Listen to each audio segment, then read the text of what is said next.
Baik, terima kasih untuk kesempatan yang telah diberikan kepada saya.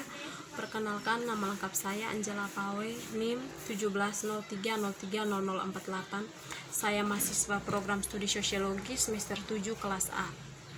Baik, untuk tutorial video kali ini saya membuat untuk memenuhi nilai tugas mata kuliah sosiologi terapan, dan dari buku pertamanya yang berjudul Kelas, Kode, dan Kontrol. Sebelum memasuki materi yang ada dalam buku tersebut, saya ingin menjelaskan sedikit pengertian dari kelas itu sendiri. Dalam kerangka sosial, kelas biasanya dipahami sebagai sebuah posisi atau kedudukan yang hierarkis, namun tidak ditentukan oleh kekuatan lain yang dimiliki oleh suatu individu atau suatu kelompok tertentu. Yang berikutnya, kontrol sosial. Kontrol kalau dipahami dari pandangan sosial merupakan metode yang digunakan untuk mencegah terjadinya berbagai penyimpangan serta mengarahkan individu atau anggota masyarakat untuk bertindak sesuai dengan nilai dan norma, yang mana nilai dan norma tersebut yang sudah terlembaga di dalam kelompok masyarakat. Kontrol sosial juga merupakan suatu tindakan pengawasan yang dilakukan dari suatu kelompok kepada kelompok lain guna memberikan arahan terhadap peran-peran individu atau kelompok-kelompok tertentu sebagai bagian dari anggota masyarakat agar tercipta situasi bahkan keadaan kemasyarakatan yang sesuai dengan apa yang mereka harapkan bersama. Sekarang kita masuk di materi yang ada dalam buku. Pertama, perbedaan kelas sosial dalam konsepsi penggunaan mainan. Sebuah unit penelitian sosiologis dari Institut Pendidikan Universitas London melakukan penyelidikan. Yang pertama itu asal-usul perbedaan kelas sosial di daya tanggap orang tua terhadap pendidikan. Terus yang kedua itu perkembangan linguistik anak usia 5 tahun sampai 7 tahun dan pengaruh pola komunikasi dan kontrol di rumah. Dalam laporan tersebut juga para penemu menyajikan temuan yang berkaitan dengan kelas sosial. Perbedaan konsepsi ibu tentang penggunaan mainan. Tampaknya penting untuk memeriksa pentingnya mainan setidaknya untuk dua alasan berikut. Yang pertama itu perkembangan kognitif, sosial, dan fantasi anak dikatakan meningkat melalui penggunaan mainan dan media permainan. Terus yang kedua itu sekolah bayi menawarkan sebagai media pendidikan suatu bentuk permainan yang terkendali lingkungan ini menekankan pandangan anak sebagai pencari dan penjelajah spontan, relevansi dan hubungan. Dan sebuah hipotesis dari kerangka konseptual yang mendasari makalah. Yang pertama itu bahwa akan ada perbedaan kelas sosial dalam konsensus tentang ibu atau konsepsi penggunaan mainan. Yang berikutnya, dalam kelas sosial juga akan terdapat perbedaan konsepsi ibu tentang penggunaan mainan karena perbedaan intrakelas dalam pola komunikasi ibu dengan anak-anak. Yang berikutnya bahwa akan ada korelasi antara konsepsi ibu tentang penggunaan mainan dan kecerdasan terukur anak-anak mereka. Yang untuk menguji hipotesis ini, dua indeks yang dibangun sebelumnya digunakan dengan kelas sosial dan lainnya dengan pola komunikasi ibu anak. Yang pertama itu indeks kelas sosial. Indeks kelas sosial diperoleh dari analisis faktor ibu dan ayah, pengalaman kerja dan pendidikan. Dari standar yang dihasilkan dari analisis faktor, 5 kelompok kelas sosial dibedakan 2 kelas menengah jelas, 1 kelas marginal memiliki beberapa karakteristik kelas menengah dan beberapa kelas pekerja, dan 2 jelas kelas pekerja. Terus yang berikutnya indeks komunikasi. Indeks ini didasarkan pada skor gabungan dari 2 jadwal tertutup terkait dengan aspek komunikasi antar ibu dan anak. Jadwal pertama dinilai kesediaan ibu untuk melanjutkan upaya anaknya dalam interaksi verbal, berbagai pengaturan perilaku. Jadwal kedua dinilai sejauh mana ibu akan menghindari menjawab pertanyaan sulit yang diajukan kepadanya oleh anak. Sebuah analisis faktor dilakukan yang membenarkan prosedur penilaian yang digunakan. Jadi tinggi skor pada indeks ini mewakili seorang ibu yang menunjukkan bahwa dia akan mengasuh anaknya, mencoba interaksi verbal dalam berbagai konteks, dan siapa yang akan menjelaskan daripada hindari menjawab pertanyaan sulit yang diajukan anaknya itu. Yang berikut analisis metode statistik.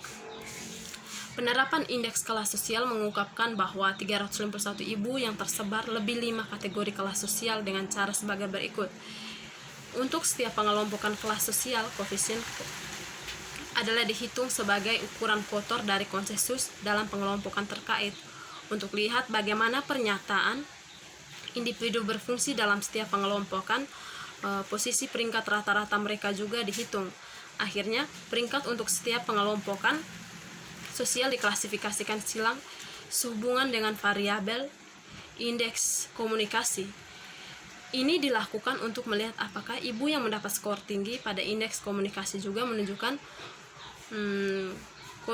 konkordansi yang lebih tinggi dan kecenderungannya yang lebih tegas dan menerima atau menolak pernyataan tertentu. Terus yang berikutnya, perbedaan kelas sosial dalam relevansi bahasa untuk sosialisasi.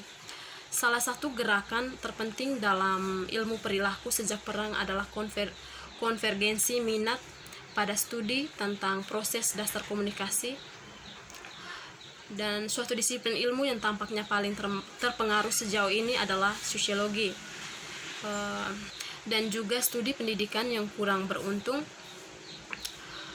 juga menyebabkan konsentrasi penelitian dalam proses akuisisi bahasa ke dalam hubungan antara bahasa dan kognisi dan ke dalam konsekuensi regulator dari bentuk penggunaan bahasa.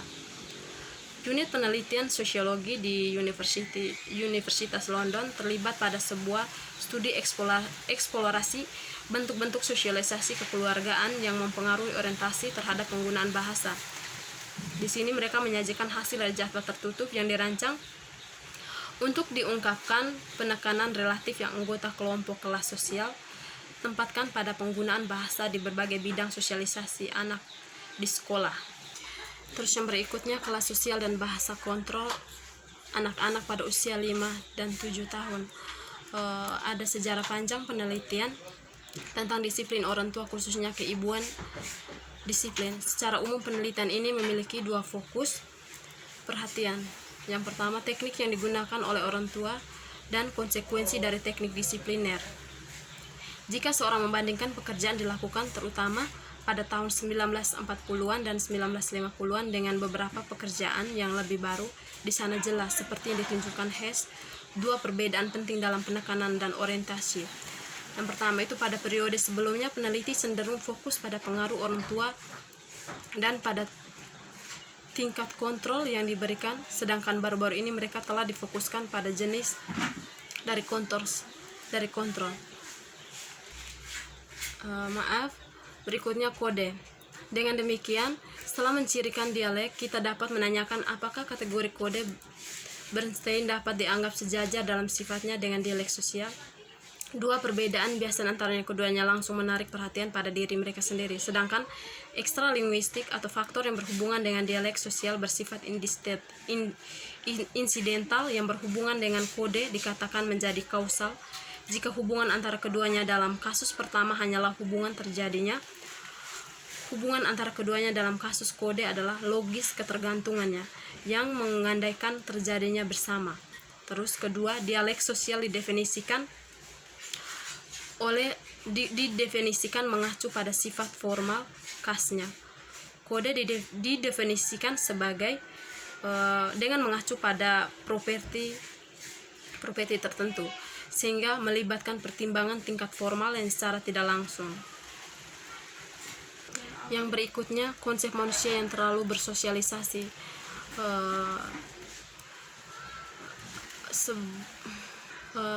Pandangan yang berkembang bahwa sosialisasi yang memadai adalah ketika kebutuhan masyarakat menjadi kebutuhan manusia yang disosialisasikan. Kecocokannya tidak pernah sebaik itu, meskipun pria karena kebutuhan sosial mereka tidak disosialisasikan. Perbedaan perlu dipertahankan antara aktivitas manusia sebagai makhluk sosial dan persyaratan dan nilai-nilai masyarakat atau pandangan yang terlalu disosialisasikan tentang hasil manusia. Terus yang berikutnya, masyarakat sebagai produksi manusia. Jika kita menerima pandangan yang dicatat oleh Durkheim bahwa masyarakat hanya bisa ada dan melalui anggotanya, maka tampak bahwa bukan hanya pemisahan antara psikologi dan sosiologi sulit dipertahankan, tetapi juga pemisahan antara manusia dan masyarakat. Dari perspektif ini, tampaknya antagonisme atau perbedaan kepentingan antara manusia dan masyarakat yang sering dianggap mendasar bagi manusia tersebut, atau yang biasa disebut kontrol sosial, mungkin dikotomi yang salah. Untuk diskusi serupa tentang budaya, laki-laki bekerja secara kooperatif untuk menghasilkan tatanan sosial itu membatasi mereka, dan keharusan moral Durkheim meluas ke awal kehidupan. Pria tidak punya pilihan selain menjadi makhluk sosial. Bagi sosiolog, masalahnya bukan kelalaian manusia. Pertama, kita akan melihat berbagai teori tentang perolehan anak atas tatanan sosial. Kami mempertimbangkan 4 teori yang telah memberikan landasan teoritis utama untuk ini area belajar.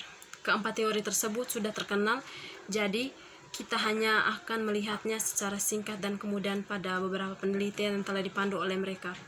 Kedua, kita akan melihat pengaruh orang tua pada perolehan kontrol sosial oleh anak, studi oleh anak pada studi atau pada penelitian mereka, atau pada bagian fokus secara khusus pada pengaruh sosial yang atau pengalaman orang tua. Mungkin itu saja dari saya. Sekian dan terima kasih.